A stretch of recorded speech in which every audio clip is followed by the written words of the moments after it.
Bia kamal gwaz mate me ben yo de gwaz mate ke video me ba play ka jen kwi ga kana me ne chwala ga gaak jen tognat jen la ja chal ke shell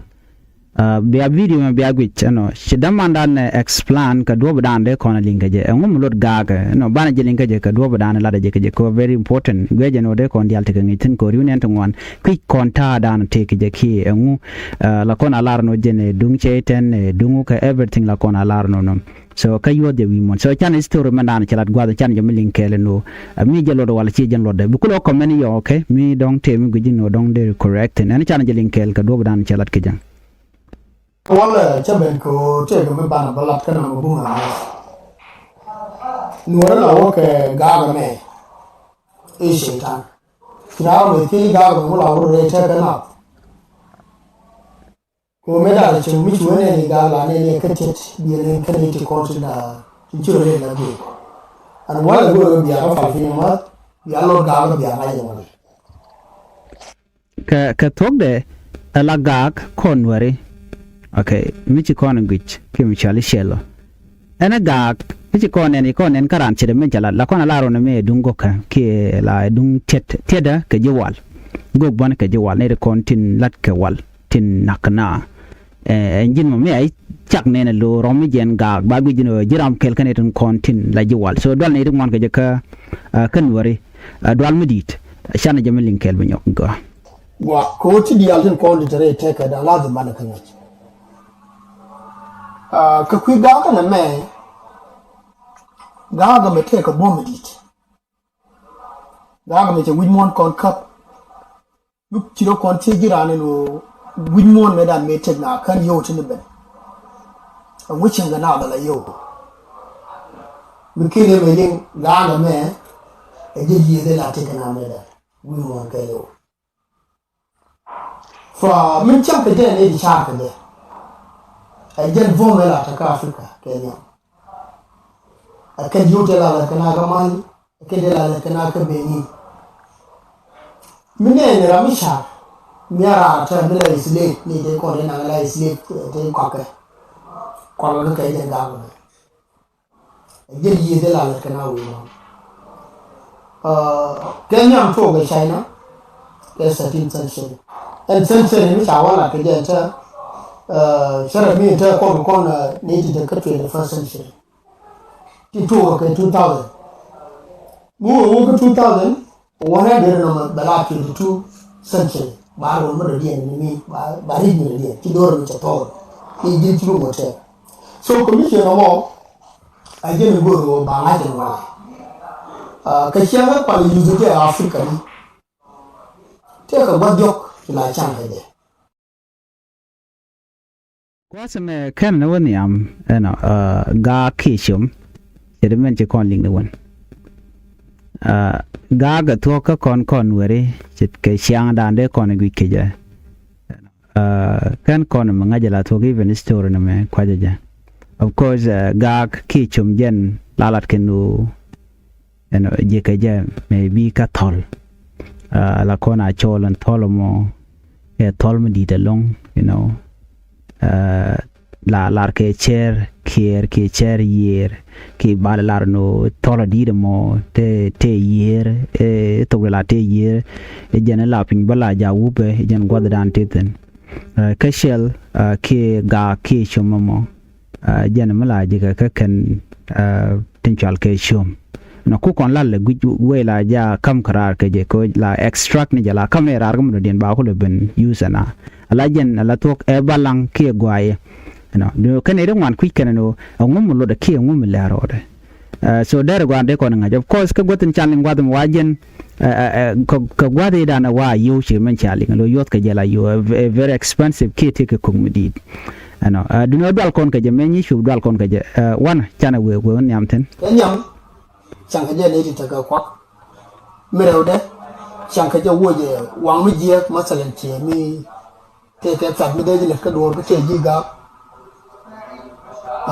ku Afriki le believe wo ga mi che no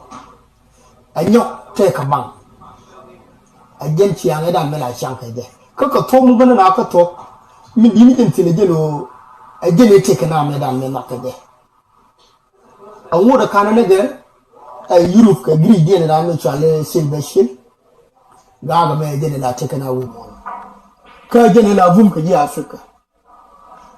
la vaji Europe ne ba ta da kan India ba kamra da yere kan ba ne which ka Africa ba gol ben kokaje ba tongoro ba ben kokaje ka ba na ba ka ben kokaje mila lingi je ni shanga ga ga cɛytɛn kala ga mala cɛytɛn symbol ringo kana bom shimi shalingo gaak ka jawo chelat keje manyam shelaro ne jeni jendere jigang ke pet don chaje de chama pet we mean that chewe ka ngunta chewe ko dala dung jeng rawde wajene dung bang ne we mean that chewe ka dung ka chewe ka dung goka we mean that tin wore ka chong ka we dan gwe me chang na dwal ka kandi to ko dong da tere ko ken quick kon ka so the question de ti da lawne an ga ku cha kwajen ta dan te je mo na ka bang ka jen dong gang ji ka pet we mean that chi we ko ngun na ko ngun ta na we ko kenin cɛytɛn you know but men are very important long alo jen ko wa goy ni ta da we dan en joje je larana no ko long ko jen mriang ka me bor you know ka te ka shebe go me kuna motivate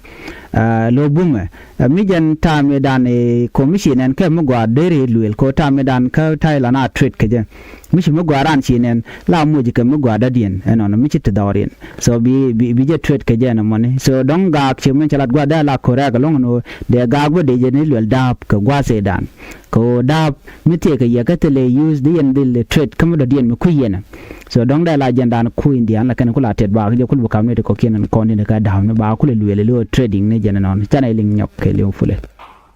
ka je ni chang je ji Africa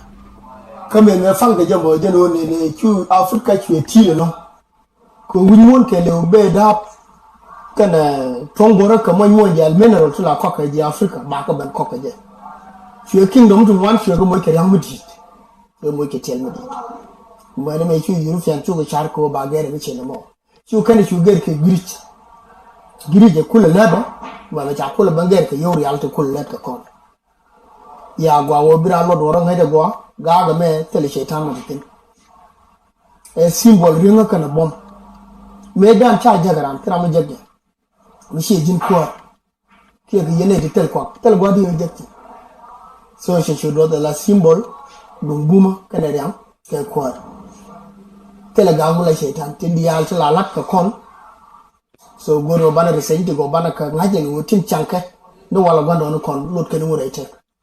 ka kan kala ngoni